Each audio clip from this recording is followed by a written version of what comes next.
In part 1 I set the scene with my free analyzer plugin CompView and my free compressor AP Comp, and I made the following 3 claims. Compressors all do the same thing, gain reduction. There are different flavors of gain reduction, and a sufficiently advanced compressor is able to approximate all of the common flavors of gain reduction. So CompView shows us the exact gain reduction applied by the compressor in the attack phase. My compressor can approximate the gain reduction of the attack phase of another compressor, and the magnitude of phase cancellation objectively confirms this thesis. I've hereby debunked compression. The plugin industry is a scam. Case closed. The end. Or not. Maybe the compressor scam is itself a scam. Let's revisit CompView. We're sending a test tone that CompView was designed to work with into a compressor. What is the test tone? A 12 kHz sine wave. Why is it 12 kHz? Well, a higher frequency test tone gives us a higher resolution line in CompView. What happens if we do half of that at 6 kHz? Well, now we're not seeing a smooth line anymore, but rather a fuzzy thing, which is the actual waveform itself coming through like you see in Plugin Doctor. But wait, despite the fact that it's fuzzy, we can still clearly see that the 2 lines have now diverged. What's happened there? The truth is that many compressors compress differently depending on the frequency. Even AP Comp does this with a really fast release time. If we do a full range sine sweep into this compressor plugin, we can see that at different frequencies we've got different gain reduction happening. So when we just use a 12K test tone, we're seeing exactly what's happening at a 12K, but not at 4K or 1K or 500 Hz. There could be different things happening at those frequencies. And if we crank up the knobs on an LA2A, we can see that the frequency response isn't even flat. It does some crazy EQ in the higher frequencies. And Plugin Doctor shows that we can get crazy distortion from this compressor. But that's not all. If you're designing a compressor, you can make it do practically anything. Let's add some parameters and inputs that we could have in AP Comp, and quite plausibly we could link certain controls to certain other controls. For example, we could link the attack to the feedback. We could get the crest factor to modulate the inertia. The frequency content of the input signal can work to modulate the release time. And we can do any number of any different combinations from anything that we want. So it's much more complex than I let onto in my original video. So yeah, it's complex, but are we throwing the baby out with the bathwater? What about the original claim? We haven't even listened to anything yet. So I matched my compressor to the UAD distressor using CompView. Can you hear in an obvious way which one is which?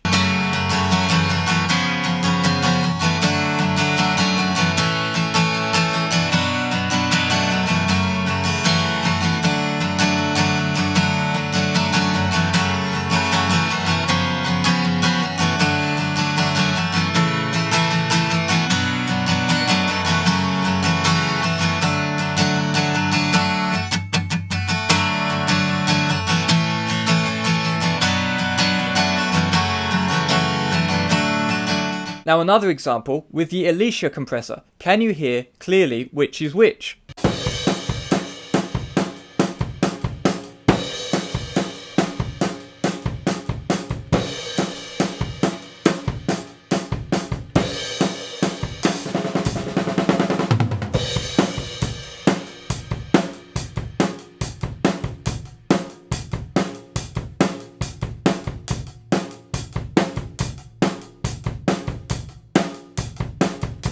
So yes, they all did sound a bit different, but if one was so much better than the other that it would make or break a mix, then you would be able to tell me quite easily which one was the original and which one was the AP Comp which was matched to it. And if you can't, then we've done precisely that which I alluded to in my first video. We have successfully used a free generic compressor to get the same flavor as a more fancy analog modeling plugin. But even if you can hear a big difference and you can easily hear my compressor and the original compressor and you think my compressor sort of sucks, well, that doesn't mean that the original premise is false. It just means that my compressor isn't good enough yet. And that's fine. I'm just one dude who coded this plugin myself. Obviously, a team of professional software developers are going to be able to easily outdo my efforts. But either way, we can just add more features to the compressor until it's sufficiently capable to get any flavor that we want to get with it. Now, unlike EQ, where I don't think that there's different flavors, I do think that there's different flavors when it comes to compression, because historically there's been very different attempts, very different analog circuitry to achieve different types of gain reduction, and they do sound very different from one another. These different flavors are often described in connection with their compressor topology. We've got Vari-Mu compressors like the Fairchild, FET compressors like the 1176, VCA compressors like the SSL G-Bus compressor, opto compressors like the LA2A, and Zener diode compressors like the TG1. But have you ever wondered what those terms actually mean? VCA stands for voltage controlled amplifier, and DBX made some classic ones which were used for example in the SSLG bus compressor. To actually perform the amplification inside, they mostly use transistors. FET stands for field effect transistor, and of course it's a transistor, and that's the primary component which performs the amplification in the circuit. Vari-mu refers to the fact that it's using vacuum tubes in the circuit, the precursor to the transistor. Mu just means amplification factor, which is essentially the bias voltage on the tube's control grid. Opto means an LED and a photoresistor are strapped together to smooth the gain reduction control voltage, which subsequently controls an unspecified type of amplifier. For the TG1, Zener or Zener diodes are used in parallel with the regular slewed voltage and fed into a type of comparator to generate a kind of second order control voltage, for which a FET is used to apply the gain reduction to the original signal. But the same concept could equally use a VCA or something else. So wait, an opto compressor can be VCA, FET or vacuum tube. A VCA can also internally use a FET, and despite the fact that the Zener diode is an outrageously cool design, it can also just use any type of amplifier. So what do these topologies actually mean? The truth is, almost nothing. Let's just boil it down and make it real simple. A compressor has two paths. The signal comes in and is split. Path 2 performs amplification and path 1 does really cool stuff. And this cool stuff is used to modulate the gain of the amplifier, and that's how we get gain reduction. One cool thing you can do is feed the output back into path 1 so it does cool stuff again in a feedback loop. But apart from that, the quirkiness of the compressor is going to come from the specific type of cool stuff it's doing in path 1.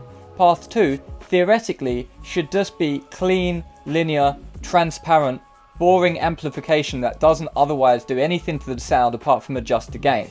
However, when you're using vacuum tubes and FETs, you can really saturate those components and get distortion through the amplifier path. So that's why something like an LA2A can be used essentially as the distortion unit. Now, unless the compressor does some sort of radical stuff with feedback, you could just simply put a distortion unit after the compressor and get the same effect. Here I've got the UAD LA2A and I've cranked up both knobs to get the most extreme distorted setting that this box is capable of. But remember from earlier in the video, the LA2A does something weird with the frequency response. It boosts the higher frequencies. So the plug-in chain on the right is the Reaper stock EQ going into my AP comp, and then a free distortion plugin from Air Windows. And I'm going to switch back and forth between the two with the Toucan Studios ABX plugin and see if you hear a massive difference. Bearing in mind that this is an absolutely crazy setting. This is arguably the vibiest compressor of all time, and UAD is arguably one of the best analog modeling plugin companies, and of course they actually make the hardware version still today. So the difference between the LA2A on the left and a bunch of free stuff on the right, one of which I made myself, should be absolutely night and day.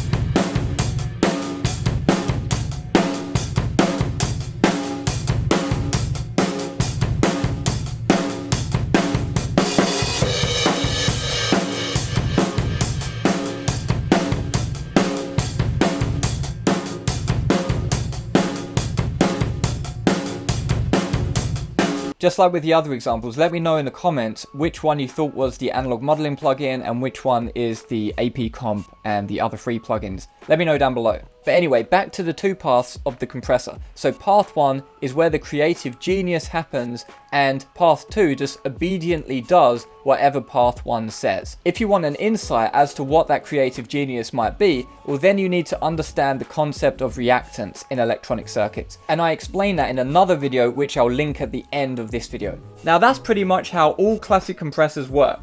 So calling a compressor Vari-mu, FET, VCA, Opto, Zener, whatever you want to call it, it doesn't really tell us much about the sound at all. To know how the compressor actually sounds, you either just need to go ahead and listen to it, or you at least need to know what kind of wizardry path 1 is up to. Whether it contains Zener diodes, Vactrols, tubes, capacitors, inductors, electric motors, a Wellington boot, it only invites you to guess the sound quality of the compressor. What really matters is the curvature of the control voltage, which is generated by path 1. And so we come back to comp view to find out what that curvature is. Now, I wish I had something better than CompView and what Plugin Doctor offers. I wish I had something that could sweep all of the frequencies and plot that in a 3D way on a waterfall plot. And so we could have 3 axes: time, gain reduction, and frequency. And with those 3 things, we can really see what kind of gain reduction the compressor is doing. But not only am I not able to come up with something like that, I don't even think it's physically possible. So for now anyway, CompView and Plugin Doctor are pretty much the only tools that I know of that are gonna be insightful into looking at the gain reduction of a compressor. Now, after making my EQ videos, one of the most frequent critical comments I got was concerning workflow, and I anticipate the same thing for this compressor series. So I think a lot of this just boils down to misunderstanding my motivations for making these videos in the first place. You see, I don't actually care about emulating analog modeling plugins. I care about making music. I care about having a wide variety of cool sounds at my fingertips that I can apply quickly, specifically, with full awareness of what's going on. I don't want unspecified mystery distortion bundled with my plugin which I can't control or turn off. I want explicit processing that I can control. So not only do I not care about emulating analog modeling plugins, although I can get pretty close if I want to, it's the opposite of my entire project. So let's flip it on its head so I can explain this better. So seeing as an analog modeling compressor has unspecified mystery EQ and unspecified mystery distortion bundled with the dynamics features, what happens if I just explicitly use EQ, distortion, and gain reduction in the way that I personally want? So I just quickly threw together this cool sounding drum break with my AP comp compressor, some pre-emphasis EQ, and the Air Windows free distortion afterwards. And it's sounding pretty cool. I really like those bass tones. It's almost like a melody in those bass tones. I really like that sound.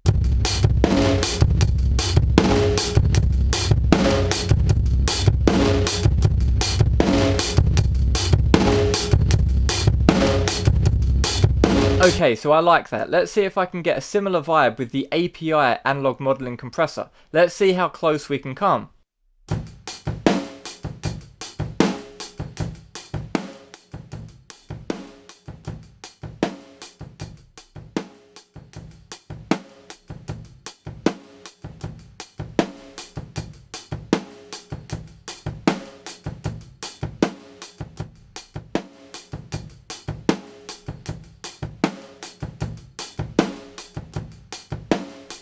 So with the absolute most extreme setting which I can do on the API unit, it doesn't sound anywhere close. So I guess having some free plugins and a plan beats out having analog modeling plugins if you're looking for a wide variety of sonic possibilities. And if you want to dive deeper and understand how analog compressors actually work, then it's absolutely essential to understand the concept of capacitive reactance. And I've made a whole video on that here, so check that out if you haven't already. And after part 3 of this compressor series is released, I'll put that on the screen here as well.